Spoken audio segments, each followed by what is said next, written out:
Another day, another life. At ngayong araw na to magmi-makeover tayo sa aming alaga.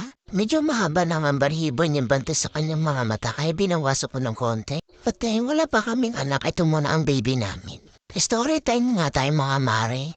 Binigay nga lang sa amin to ng amo ng biyanan ko.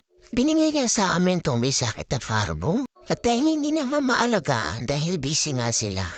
At dahil malaki na nga nagastos nila dito, akala nga namin wala ng pag-asa. At dahil malala na kayo sakit niya, dalawa nga itong binigay sa amin, yung isa black and white, babae naman.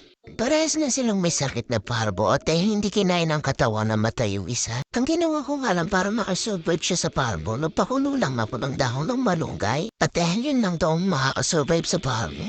At sinubukan ko nga yun. 2 days nga lang siya uminom nun. At yun nga nakasurvive nga siya sa parbo niya. Siya si Buster, 6 months old na siya. 3 months pa lang to binigay sa akin. At mahal na mahal namin to.